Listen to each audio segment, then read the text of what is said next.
감사합니다.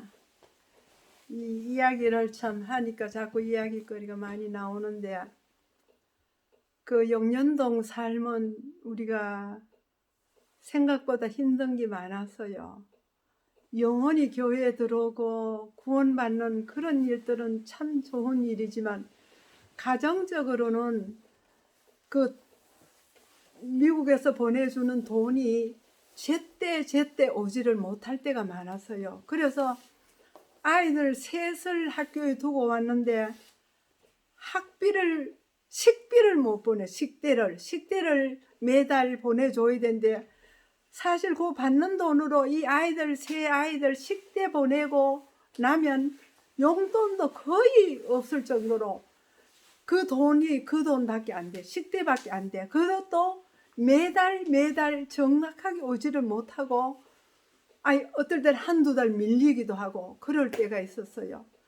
그런데 이 10월에는 참 돈 나올 곳도 없고 그 형편을 잘 모르죠, 우리 형편을. 그러니까 돈을 대주질 못해서 아이들이 학교에서 벌을 받기도 하고 굶기도 하고, 어떨 때는 노작을 해서 그 옥수수 밭에 가서 풀을 메고, 다른 아이들 노는 시간에 얘들은 노작해서 돈을 보태가면서 그 식대를 벌어야 할 정도로 이 아이들이 고생을 시작한 겁니다.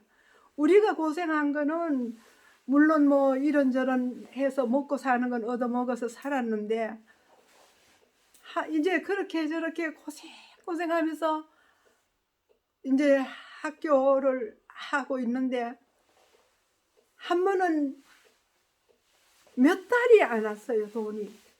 너무 애들이 어렵다고 하는 것을 학교에서 선생님들이 전화가 왔어요. 우리 집엔 전화가 없고, 그것도 교회 제일 지도자 장로님 집에 전화가 있어서 전화를 받았더니, 너무 어려우신가 봐요. 식대가 너무 많이 밀렸으니 아이들 돈 보내라고.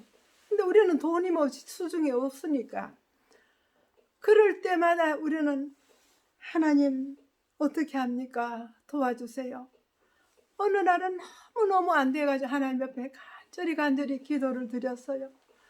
그랬더니 참 그 이튿날, 그날 밤 늦도록 내 기도하면서 하나님께 모든 거 아뢰었더니, 그 이튿날 참 돈이 와가지고 그 몇 달 밀린 식대를 보낸 적도 있었는데, 이제 그럭저럭 하다가 이제 2년이 우리가 거의 돼갈 때 우리 아이들은 거기서 동성학교를 마치고 고등학교를 가게 된 겁니다. 고등학교를 갔는데 두 아이들이 시험을 쳤는데 한국 3육에 둘이 다 붙었어요. 그땐 시험을 쳐서 전국에서 와서 공부를 잘해야 그 한국 3육에 가게 되거든요. 근데 두 아이들이 다 그 동성학교에서 공부를 해서 시험을 쳤는데, 이 아이들이 그래도 하나님이 도와주셔서 두 아이들이 시험이 합격이 됐다고 통지가 왔어요. 근데 그때는 학비가 있어야 되고 입학금이 있어야 돼요. 등록금과 입학금이 두 아이들, 우리가 아이들이 연년생이어서 한꺼번에 고등학교를 가게 됐는데, 두 아이들 학비를 준비해 놓을 게 있습니까? 그 달 받아가지고 그 달 식대 보내기도 어렵고, 우리는 차 기름도 없고 자전거로만 방문 다니면서 거의 참 이 집 저 집 얻어먹다시피 하나님께서 그래도 굶기지 아니하시고 잘 먹고 살았어요. 그랬는데 이 고등학교를 입학이 됐다가 하니까 어떻게 됩니까? 돈을 뭐 구할 데가 없는 것이, 우리가 칠형제 맞이로 도장방하고 돈 벌 때는 어른들 일용돈도 드리고 농비도 대드리고 동생들 학비도 대지만은, 막상 이제 전적으로 하나님 사업하겠다고 하나님께 기도하고 예금해 놓은 돈도 없이 하늘만 쳐다보고 우리가 이 사업에 뛰어들어 가지고 이렇게 다니다 보니까 어디 가서 돈 한 푼 구할 그런 입장이 못 됐어요. 그래서 하루 이틀 이렇게 나달이 가가지고 결국은 오늘로 마지막으로 등록금 막아야 돼요. 왜 그런가 하면 등록금을 오늘까지 막지 않으면 뒤에 합격되지 못한 아이들이 줄을 서서 기다리는 겁니다. 이 등록금이 나오지 않은 학생의 자리를 서로 들어오려고 돈 보따리 싸들고 거기 학교에 가겠다고 부모들이 기다리고 있어요.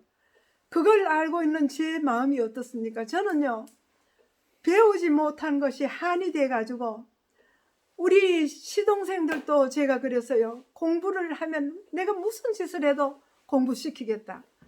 또 우리 여동생들, 친정의 동생들도 아버지는 딸 아들 공부 안 시켜도 된다고 하는 걸 기어이 중학교라도 보내야 한다고 학교 보내는 것이 제 소원이었기 때문에 동생들, 시동생들 다 공부시키려고 제가 그렇게 노력을 많이 했는데 이 자식들은 중학교는 했지만 고등학교, 대학교를 저는 보내고 싶은 겁니다. 그래서 하나님 앞에 오늘로 마지막인데 그 돈을 못 보내고 나 제 마음이 잠이 옵니까? 그날 밤 성경책을 끌어안고 교회로 갔어요. 조그마한 교회 가서 강대성 앞에 무릎을 꿇고 기도드렸습니다. 참 여인이 어찌 그 젖 먹는 자식을 잊겠으며 자기 태에서 난 아들을 잊겠느냐, 자식을 잊겠느냐. 그들은 혹시 잊을지라도 나는 너를 잊지 않는다고 하는 하나님의 그 귀한 말씀을 제가 붙잡았어요. 아버지, 내가 못 배운 것 때문에 이렇게 한을 품고 사는 거 하나님 아시지 않습니까? 그리고 이 아이들을 공부를 시키려고 작정을 하고 제가 지금까지 이렇게 했는데 이 아이들 오늘 등록금을 못 보냈습니다. 하나님 아시지 않습니까? 도와주세요. 어떤 방법으로라도 이 아이들 고등학교를 보내주세요. 저는 아무것도 모르지만 하나님은 하실 수 있지 않겠습니까? 도와주세요. 참 제가 무슨 뻔뻔스러운 게 뭘 하나님께 했다고 제가 그렇게 쫄랐는지 몰라. 어이구 하나님 제발 도와달라고 자꾸 기도하고 또 찬미 부르고 또 성경 말씀 읽고 그 말씀을 읽으면 구하라 주시겠다고 이제 뭐든지 하나님이 해주시겠다고 하는 약속이 너무나도 여러 군데 나오는 겁니다. 저는 그때부터 확신이 들었어요. 하나님 이렇게 약속하시지 않았습니까? 이걸 제가 믿습니다. 제게 응답하옵소서. 그리고 또 기도하고 그렇게 하다 보니까 날이 혼하게 새는 겁니다. 그래 밤새도록 기도하고 말씀 보고 또 찬송 부르고 또 기도하고 그러다 보니까 한데 보니까 날이 새고 시계를 보니 큰일 났어요. 막내를 내가 밥을 해줘야 학교를 가는데 그래서 막 쫓아와가지고 이제 밥쌀을 씻어가지고 앉히는데 옆에 장로님이 막 불러요. 사모님 빨리 오세요. 예, 전화 왔습니다. 그래 밥을 앉혀놓고 쫓아가서 전화를 받았더니 이 아이들 다니는 학교 교장선생님이 우리를 동성학교로 불러주던 그 교장선생님인데 집사님 예 아이들 학교 보낼 겁니까? 아유 그럼요 보내야죠. 근데 어제까지 등록 마감일인데 아십니까?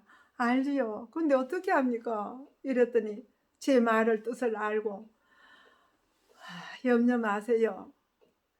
지금 한 아이는 미국에서 장학금이 와가지고 고등학교 3학년 졸업할 때까지 학비가 왔습니다. 그리고 한 아이는 우리 학교에서 장학생을 뽑았는데 우리 성순이를 뽑았습니다. 그러니까 성순이 성자 우리 아이들의 이름을 부르면서 둘 다 오늘 한국 삼력 입학이 되니까 염려 마세요. 어떻습니까? 하나님 정말 능력이 많으시죠? 저는 그때 정말 하나님이 살아계시는구나. 내가 돈을 벌어서 우리가 참 전적으로 살았으면 이 아이들 공부시킬 수는 있었지만 하나님 사업하겠다고 손들고 와서 돈 없다고 우리가 누구한테 말할 수 없었지만 하나님께 내가 할 수가 있었거든. 그래서 말씀을 주장하면서 이 아이들 공부시켜달라고 그렇게 했을 때 하나님은 그렇게 두 아이들이 한꺼번에 일은 하나 안 들고 두 아이들이 3년 내 장학생으로 입학을 하게 된 겁니다. 여러분 믿으십니까? 저는 그렇습니다. 제가 만난 이 하나님, 살아계신 하나님, 여러분들은 어떻게 여길지 몰라도 능치 못하시는 일이 없다는 겁니다. 그리고 문제가 있으면 사람한테 말하지 않습니다. 하나님은 우리의 사정을 아시기 때문에 하나님께서 이 아이들을 교육시키시고 학비를 준비하신 거, 정말 때가 되면 필요할 때마다 그때마다 주시더라는 겁니다. 아무쪼록 우리 앞에는 문제가 없을 수는 없죠. 살다 보면. 그러나 크고 작은 모든 문제 앞서서 부모가 자식을 염려하듯이 우리 하나님이 우리의 필요를 아시고 모든 것을 준비해 놓으시고 두 아이들이 입학하게 된 이 사실에 대해서 말씀드립니다. 아무쪼록 여러분과 제가 믿는 이 하나님, 지금도 살아계시고 앞으로도 계셔서 우리의 필요를 채워주시는 그 놀라운 하나님을 믿게 된 것이 얼마나 감사한지 저는 그거 하나로 감사해요. 왜?